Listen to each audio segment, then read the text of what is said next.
The same hands they forced into cold water were the hands that could save a life. Grace Miller knelt on the black stone floor of Blackwood Hall with a wooden bucket beside her, a rough cloth twisted between her fingers, and the eyes of half the northern court pretending not to see her. The great hall had been cleared after the warrior trial, but the room still held the weight of what had happened there. Overturned chairs, scattered white petals from the victory garlands, and dark stains across the polished floor where the strongest wolves had proven their rank, while the weakest were ordered to clean what pride left behind. Grace kept her head down because Lady Vivian Cross had told her to. Do not look up when His Majesty enters. The noble healer had whispered only minutes earlier, her voice smooth and sharp as ice under silk. An omega with a mop does not need to be remembered. So Grace worked in silence, moving the cloth in slow circles, letting the cold water numb her knuckles. She was 26, old enough to know that humiliation did not always arrive with shouting. Sometimes it came dressed in rules, in lowered expectations, in the way people stepped around you without changing their conversation. She wore a plain gray servant dress, sleeves rolled to her elbows, the hem damp from the floor. Her pale skin had reddened from the chill, and a loose strand of brown hair clung to her cheek, but she did not wipe it away. A servant who paused too often was called lazy. A servant who cried was called dramatic. A servant who spoke was reminded of her place. Above her, banners of the northern kingdom hung from the rafters, black cloth embroidered with a silver wolf. Torches burned along the walls, their light catching on polished armor and crystal goblets as nobles lingered near the edges of the hall, laughing softly, already turning the trial into gossip. Grace dipped the cloth again. The water turned cloudy.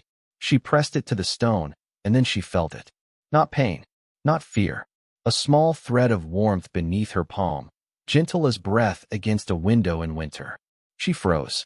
The stain under her hand shimmered once, and a faint silver light slipped through her fingers before vanishing. Grace pulled her hand back so quickly the bucket handle clicked against the floor. No one noticed. Not yet. Her heart beat hard behind her ribs. She knew that light. She had seen it only in secret, glowing under her hands when a kitchen maid's fever eased, when a sparrow's broken wing stopped trembling, when an old stableman's aching fingers relaxed after she held them and whispered that he was not alone.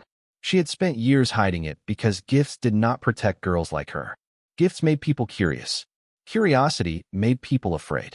And fear, in a place like Blackwood Fortress, could turn a gentle miracle into an accusation. A horn sounded from beyond the great doors. Every conversation died at once. The nobles straightened. The guards along the walls lowered their eyes. Even Lady Vivian stopped smiling. Grace knew what that silence meant before the doors opened. King Adrian Blackwood had returned from the northern border. The Alpha King entered without ceremony, tall and broad-shouldered beneath a black royal coat trimmed with dark fur, his silver-gray eyes cold enough to still the room. Snow clung to the edges of his cloak and melted slowly on the stone behind him. He looked like winter had learned to walk on 2 feet. Grace bowed her head lower, pressing the cloth against the floor until her fingers ached. Do not look up. Do not be remembered. But as King Adrian crossed the hall, his steps slowed. The air shifted. Grace felt it move over her like the shadow of a storm. Then his gaze dropped, not to the stains, not to the bucket, not to the bowed servant everyone else ignored, but to her hands, still faintly glowing beneath the water. For a breath, Grace Miller thought she had imagined the king's attention. She kept her head bowed, fingers pressed hard into the wet cloth, silently begging the faint silver glow to disappear before anyone else noticed. Around her, Blackwood Hall held its perfect royal stillness, the kind of silence built from fear, training, and old power.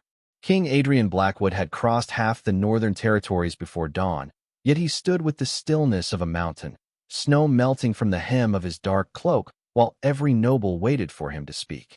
Grace did not dare look at his face again. She knew better. Servants were not meant to meet the eyes of kings, and omegas like her were meant to be grateful for invisibility. Invisible people survived longer. That was what she had learned in the fortress. She had arrived at Blackwood Fortress 6 years earlier with one small trunk, one worn shawl from her mother, and no family left to argue for her place. Her parents had belonged to a little border pack swallowed by winter debts and bad harvests, And when fever carried them away within the same week, Grace had been sent north as household labor to repay obligations she had never made. At first, she had believed hard work would earn kindness.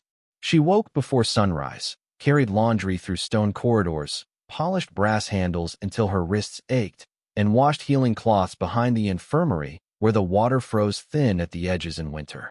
She learned every hidden stair, every servant bell, every drafty window. She learned which nobles thanked the person pouring their tea and which ones treated a quiet Omega like furniture. By her second year, most people no longer used her name. The kitchen boys called her Grey Grace because of her dress. The warriors called her Floor Omega because she was always kneeling somewhere with a bucket. Lady Vivian Cross never called her anything unless correction required it. And still, Grace found ways to keep gentleness alive. She left warm bread near the stable door for the youngest attendants. She wrapped extra blankets around feverish servants who were too afraid to request rest. She hummed old lullabies when frightened horses stamped in their stalls during storms. Sometimes the silver warmth answered before she could stop it. A headache eased beneath her palm. A twisted ankle settled. A crying child relaxed enough to sleep. Grace never let anyone see twice. She told herself the gift was small, too small to matter, too dangerous to name.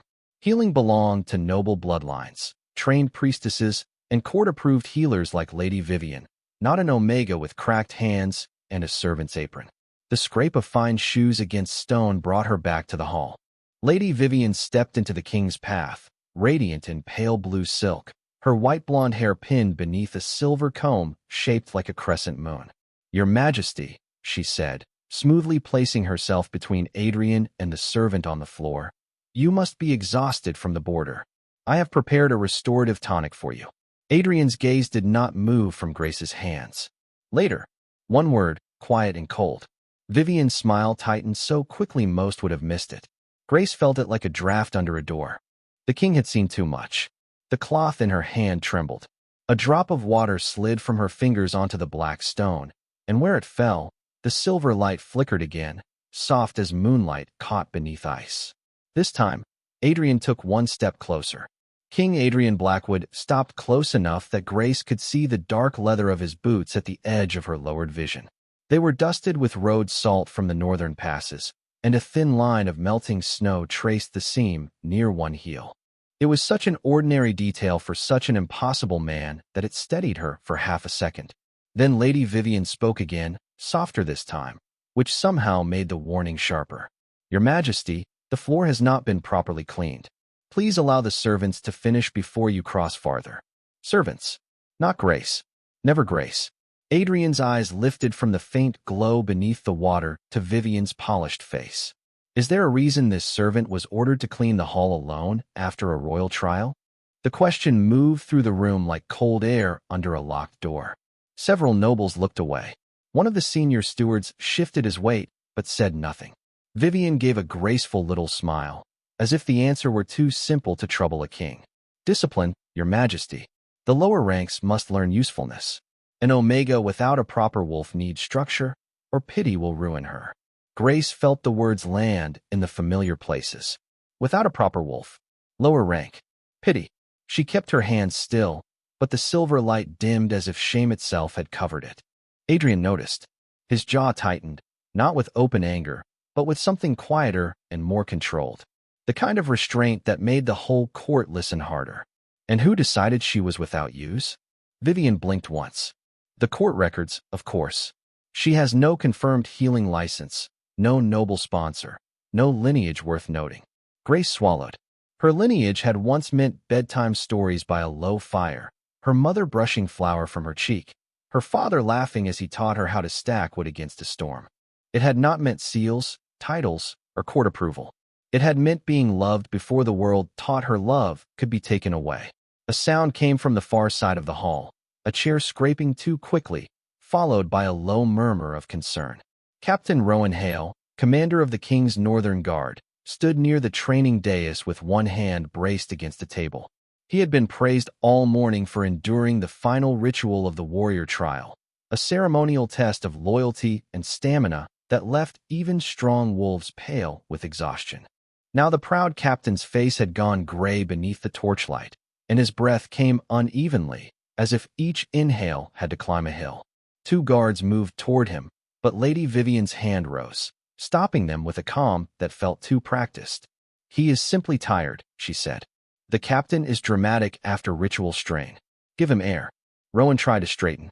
"I am fine," he said, because warriors were trained to offer strength even when strength was slipping through their fingers.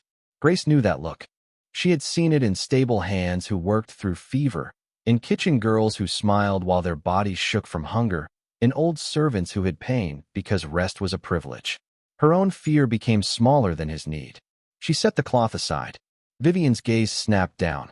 "Do not move." Grace froze halfway to standing. Every person in the hall seemed to hear the command. The bucket beside her reflected torchlight and the faint silver shimmer still clinging to her fingers. Rowan's knees bent slightly before he caught himself on the table. Grace's heart pulled toward him like a compass finding north. "He needs help," she whispered. Vivian's smile disappeared. "He needs a real healer." The words should have sent Grace back to the floor. They had always sent her back before. But the captain's hand trembled against the table, and something inside Grace answered with a warmth deeper than fear. She rose slowly, not tall, not proud, but steady. The hall watched the floor Omega stand. Adrian did not stop her. He stepped aside, giving her a clear path. Grace crossed the hall with the slow, careful steps of someone who expected every footfall to be corrected. The black stone was still damp beneath her worn shoes, and the cold from the floor climbed through her thin soles. But she did not look back at the bucket, the cloth, or the place where she had been told to kneel. Captain Rowan Hale stood near the edge of the dais, one hand gripping the carved table, his face tense with the effort of remaining upright. He was a broad-shouldered man with silver threaded through his dark hair, old enough to have earned every scar in service to the Northern Crown. Yet in that moment, he looked less like a commander and more like a person trying very hard not to frighten the people around him. "Captain," Grace said softly, stopping a few feet away. "May I help you?" The question startled him, not because it was grand, but because it was respectful. Rowan's eyes flicked past her to the king, then to Lady Vivian, then back to the servant girl in the damp gray dress. His pride struggled with his need.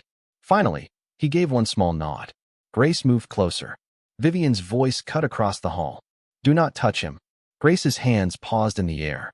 The silver warmth beneath her skin trembled like a candle flame cupped against wind. Vivian walked toward them, each step graceful and measured, her pale blue gown whispering across the stone. "Captain Hale is a decorated officer of the crown. He will not be handled by an untrained Omega who has spent the morning with wash water and floor grime." The words drew a few uncomfortable glances from the nobles, but no one contradicted her. Grace felt heat rise in her cheeks. Her hands, still damp from the bucket, curled toward her palms. For a moment, the old lessons rushed back. Step aside, apologize, become small, let important people decide what mercy looks like. Then Rowan exhaled sharply, and his fingers slipped lower on the table edge. The sound made Grace choose. She reached for the clean linen folded at her waist, the one she always carried in case a servant burned a hand or a child scraped a knee, and wrapped it gently around Rowan's wrist where the pulse beat too fast beneath the skin. She did not look at Vivian. She did not look at the court. She leaned close enough for only the captain to hear her. "Stay with us," she whispered. "Just breathe with me." Rowan tried. Once. Twice. The hall seemed to narrow around the rhythm of his breathing. Grace placed her other hand over the linen, not pressing, only covering, and the warmth inside her opened. Silver light gathered beneath her fingers, faint at first, then clearer, flowing through the cloth like moonlight through thin clouds. Rowan's shoulders eased. The tightness in his face softened. His next breath came steadier, deeper, and the hand braced on the table stopped shaking. A serving boy near the wall saw the glow and dropped the silver tray he was carrying. The sound rang across Blackwood Hall, bright and impossible to ignore. Every head turned. Grace pulled her hands back, but the light had already been seen. It lingered on the linen, delicate and unmistakable. Vivian stared at it with something colder than surprise. "Enough," she said. Her voice was quiet now, stripped of all sweetness. "This is not healing. This is a trick." Rowan straightened slowly. looking at Grace as if she had pulled him back from a place no one else had noticed he was slipping toward. "It helped," he said. Those two words landed harder than any defense Grace could have made for herself. The court murmured. Vivian's expression hardened. "Captain, you are disoriented." She used suggestion and servant superstition. Grace lowered her eyes, but she did not step away from Rowan. Across the hall, King Adrian had not moved. He stood where he had let her pass, his silver-gray eyes fixed on her hands, and in the stillness of his face, something long guarded began to change. Vivian's accusation did not need proof to become dangerous. It only needed the room to want an easier answer than the truth. Grace felt the shift immediately, the subtle step back from one noble, the narrowed eyes of another, the soft whisper of silk as people leaned toward one another without daring to speak aloud. A trick. The word passed through Blackwood Hall like a draft under the doors. It was smaller than witchcraft, safer than miracle, easier to believe than the possibility that a servant Omega had done what the court healer had dismissed. Grace folded the linen against her chest, trying to hide the last threads of silver light still clinging to the fabric. Captain Rowan remained upright beside her, breathing evenly now, his gaze clear enough to know exactly what had happened. "Lady Vivian," he said, respectful but firm, "I know my own body. She helped me." Vivian turned to him with a smile that did not reach her eyes. "Captain, gratitude is admirable, but confusion after ritual strain is common. You are not fit to testify to what you think you felt." Rowan's jaw tightened, yet he bowed his head because court orders still mattered, even when it was being used to bend the truth. Grace knew that kind of bending. She had lived under it for years. A person with power could call your kindness disobedience, your fear instability, your silence proof of guilt, and by the time they finished speaking, even you began to wonder whether your own memory had betrayed you. Vivian faced the king then, graceful as a painted saint. "Your Majesty, allow me to handle this. The girl has overstepped because the household has been too lenient. She should return to her work and be questioned privately, away from the excitement of the court." Grace's stomach sank. Privately was where apologies were extracted. Privately was where truth lost witnesses. Vivian lifted one pale hand and pointed to the floor at Grace's feet. "Kneel, Omega. Finish what you were assigned." The words struck the hall with a softness more humiliating than shouting. Grace looked down at the damp stone, at the cloth waiting near the bucket, at the place where her knees had already been cold for so long. Every habit in her body told her to obey. She could kneel, lower her head, disappear again, and perhaps the day would pass without becoming worse. Then Rowan drew a careful breath and pressed one hand to the table. The steadiness she had given him faltered, not dramatically, but enough that Grace noticed. No one else moved. Vivian had already decided he was fine. The nobles were waiting for permission to stop caring. Grace closed her eyes for one heartbeat. She thought of her mother's worn shawl folded in the servants' quarters. She thought of the stable horse who had trusted her hand in a thunderstorm. She thought of every small life that had leaned toward her because pain recognizes gentleness before pride does. When she opened her eyes, she did not kneel. "He still needs help," she said.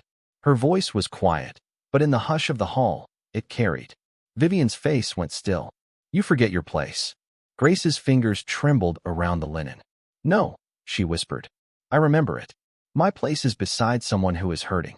A sound moved through the court, not approval, not yet, but surprise sharp enough to break the spell of Vivian's certainty. Grace turned back to Rowan and placed both hands over the linen at his wrist. This time she did not try to hide the light. It rose from her palms in a soft silver glow, warm and steady, spreading through the cloth like moonlight across fresh snow. Rowan's breathing deepened again. The tension left his shoulders. Color returned gently to his face, and his eyes closed for a moment, not in weakness, but in relief. The hall forgot to whisper. Even the torches seemed to quiet themselves. Vivian stared as if the world had broken a rule written for her benefit. Across the room, King Adrian took one slow step forward, and every wolf in Blackwood Hall felt the air change around him. He had watched Grace choose mercy over safety. He had watched the servant they ordered to kneel become the only one brave enough to stand. Now his gaze rested on her glowing hands, and something ancient inside him, something wounded and silent for years, stirred as if it had finally heard a voice it could trust. The silver light did not burst or blaze. It unfolded. Soft and patient, it moved from Grace's palms through the folded linen, settling over Captain Rowan Hale like warmth returning to a house after a long winter. His shoulders lowered by a fraction. The tight line between his brows eased. His breath, which had been uneven only moments before, found a steady rhythm that everyone in the hall could hear because no one dared speak over it. Grace kept her hands where they were, afraid that if she moved too quickly the miracle would vanish and the room would decide she had only imagined it. She was not chanting. She was not performing. She was simply there, present with another person's pain, offering the one gift she had spent years pretending not to have. Rowan opened his eyes. "It is gone," he said quietly. The words traveled farther than any shout could have. Vivian's face drained of its perfect color. "That is impossible." Grace lifted her hands away. The glow faded to a thin shimmer around her fingers before disappearing into her skin. For one breath, the hall held only wonder. Then fear rushed in to fill the space. "She has no license," Vivian said, turning sharply toward the king. "No approved training. No right to touch a royal officer. A gift without discipline is a danger, Your Majesty." Grace flinched at the word danger. She had feared it all her life. Not because her gift had ever harmed anyone, but because people often feared what made their rules look small. Adrian walked forward. The nobles parted as if his silence had physical weight. His black coat moved around him like a shadow crossing snow, and his silver-gray eyes did not leave Grace's hands. She lowered them at once, folding them into the damp fabric of her skirt. He stopped a few feet away, close enough that she could feel the cold air he had brought in from the border, clean and sharp with pine. "Show me," he said. Grace's heart stumbled. "Your Majesty? Your hands." Vivian gave a quick, relieved laugh. "Exactly. Let the court examine whatever trick she used." Adrian did not look at her. "No one will examine her like evidence." The room went still again. Grace slowly lifted her hands. They looked ordinary now, pale from cold water, reddened at the knuckles, marked by years of work no one had praised. Adrian studied them as if they were not servant hands at all, but pages from a history older than the fortress. His expression changed almost imperceptibly when he saw it. A faint crescent shape resting in the center of her right palm, visible only when the torchlight struck at the proper angle. Lord Mercer, the royal archivist, stepped closer from behind the council line. He was a thin, elderly man with silver spectacles and trembling curiosity. "May I see from here, Your Majesty?" Adrian gave one nod. Mercer leaned forward, careful not to touch. His breath caught. "Moon Healer," he whispered. Vivian went rigid. That bloodline vanished. "So did many things we were too arrogant to protect," Adrian said. Grace looked at him then, truly looked, and saw something behind the coldness everyone feared. Not softness, exactly. A wound hidden under discipline. A king who had been surrounded by healers and still left alone with pain. The faint warmth stirred in her palms again, answering not his crown, but the ache beneath it. Adrian felt it. His wolf, silent for years after the curse that shadowed the royal line, shifted deep within him like a great creature lifting its head. The hall seemed to sense it too. The banners overhead stirred though no door had opened. Grace whispered, "I did not know what it was." Adrian's voice lowered. "That does not make it lesser." Vivian took a step back, no longer looking at Grace as a servant who had overstepped, but as a truth she could not control. Captain Rowan bowed his head to Grace, slow and deliberate before the entire court. "Thank you," he said. Grace's eyes stung, but she did not cry. Not yet. For the first time in Blackwood Hall, her hands were not something to hide. For a moment after Captain Rowan bowed, Grace forgot how to breathe. Respect had always been something she watched pass between other people, like a warm coat handed from one important shoulder to another. It had never been placed before her in the center of a royal hall. She looked down at the captain, then at her own hands, still damp from wash water and faintly warm from the gift she had finally stopped denying. The court did not know what to do with the silence. Some nobles stared at Grace as if trying to rearrange her into something they understood. Others glanced toward Lady Vivian, waiting for her to explain the impossible away. Vivian's face had become calm again, but it was the brittle calm of ice too thin to trust. "Your Majesty," she said, each word measured. "Even if the mark is genuine, this changes nothing about protocol." A moon healer without training could become unstable. She should be placed under my supervision immediately, for her own safety and the safety of the court. Grace felt the old fear stir. Supervision sounded polite. So had discipline. So had correction. She could already imagine it. Locked rooms with clean sheets, questions asked until answers became confessions, hands studied by people who never saw the person attached to them. Adrian turned his head slowly toward Vivian. You ignored a royal officer in distress.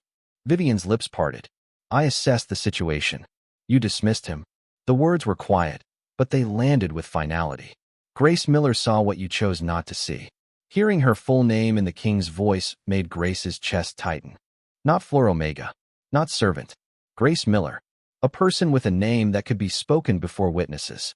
Lord Mercer adjusted his spectacles, still staring at her palm with reverent disbelief.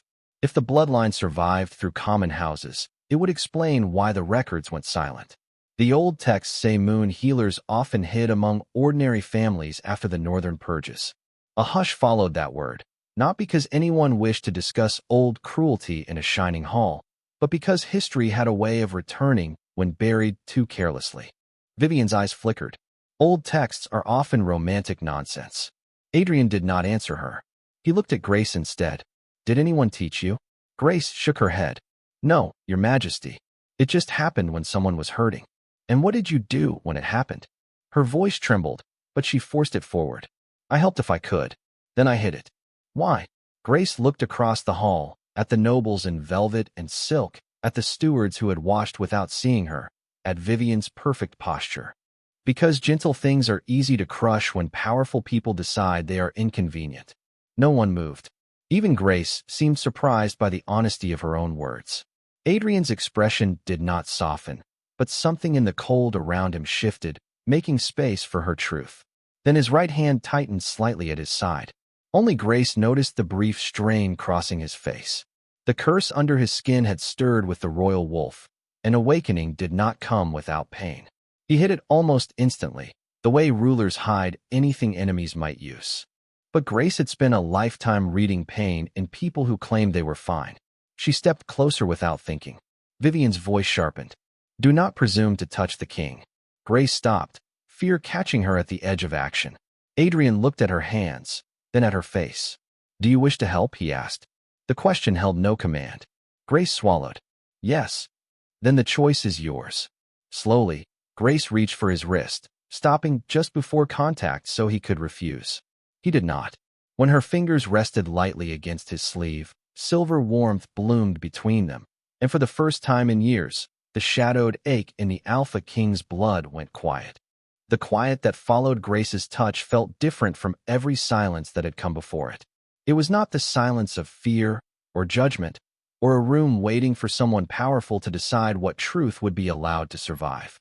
It was the silence of people witnessing something they could not reduce to rank. King Adrian Blackwood stood perfectly still while Grace's fingers rested lightly against his sleeve, and beneath the black fabric, the old curse that had lived in his blood for years loosened like ice beneath spring light. His face did not change much. A man like him had learned to keep storms behind his eyes.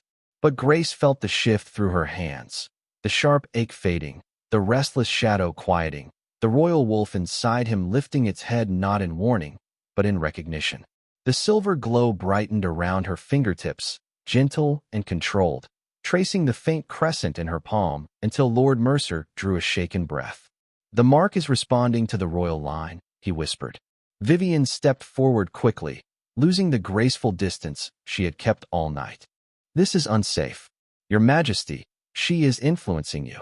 Adrian's eyes opened fully then, silver gray and clear as winter dawn. No, he said.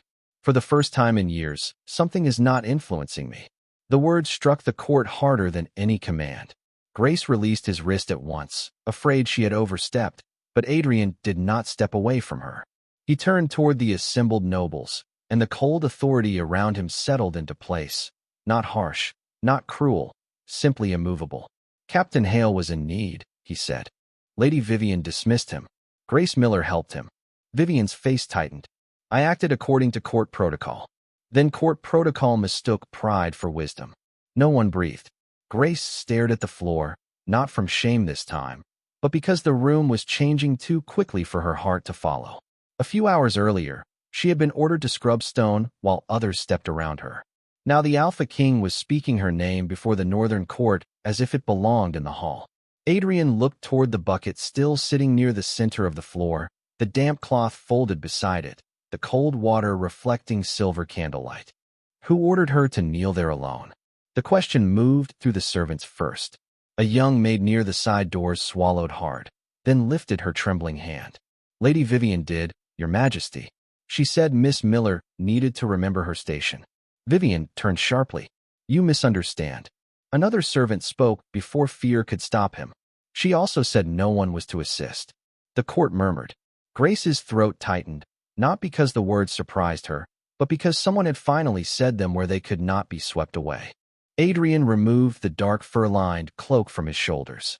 The movement was calm, deliberate, and the hall seemed to understand before Grace did. He stepped beside her and placed the cloak around her shoulders, covering the damp gray dress and the sleeves marked by cold water. It was heavy, warm, and carried the scent of pine, snow, and clean night air. Grace looked up at him, stunned. Your Majesty, I cannot wear this. You can't, he said. Because I offered it. Vivian's voice broke through, thin with disbelief.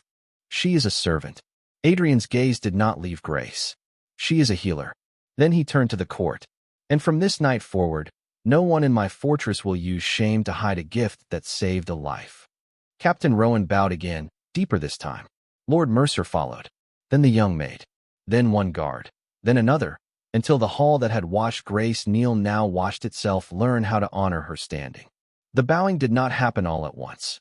It moved through Blackwood Hall like dawn crossing snow, slow, uncertain, then impossible to stop. First, Captain Rowan Hale lowered his head to the Omega who had steadied his breath when pride and protocol had failed him. Then Lord Mercer bowed with the fragile reverence of a man watching history step out of a servant's shadow. Then the young maid near the door, the guards along the wall, the stewards who had once passed Grace without using her name, and finally the nobles who understood that the Alpha King had made his judgment before the entire court. Grace stood beneath the weight of Adrian's cloak, warm for the first time that night, her hands folded carefully at her waist. The faint crescent in her palm glimmered through her fingers, not demanding attention, only refusing to disappear. Lady Vivian remained upright longer than anyone else. Her chin lifted, her pale gown perfect, her eyes bright with disbelief. Your Majesty, she said, and every word sounded polished to hide the crack beneath it. You are making a dangerous precedent. If every servant with a strange talent is raised above station, order will collapse. Adrian looked at her then. Order that depends on humiliation deserves to collapse. The hall went utterly still. Vivian had no answer for that, because the truth had finally been spoken in a language status could not soften. Grace turned toward the bucket on the floor, the cold water, the rough cloth, the place where she had been told to kneel until her hands went numb. She could still feel the stone beneath her knees, but it no longer owned the shape of her. Adrian followed her gaze. Grace Miller, he said, his voice carrying to every corner of the hall. You will not return to that floor by command or insult. If you choose to remain in this fortress, it will be as a protected healer of the Northern Court, with training, wages, chambers of your own, and the right to refuse any hand that treats your gift without respect. Grace's eyes burned, not because he had given her everything, but because he had given her a choice. For years, survival had meant accepting whatever room, meal, task, or silence someone else allowed. Now the future stood before her like an open door, frightening because it was open. She looked at Captain Rowan, who gave her a small, encouraging nod. She looked at the young maid, whose eyes shone with hope. Then she looked at Adrian, the cold king whose wounded wolf had answered the warmth in her hands. I would like to stay, she said softly, but not because I owe anyone my gift, because I want to learn what it can become. For the first time that night, something almost gentle touched Adrian's face.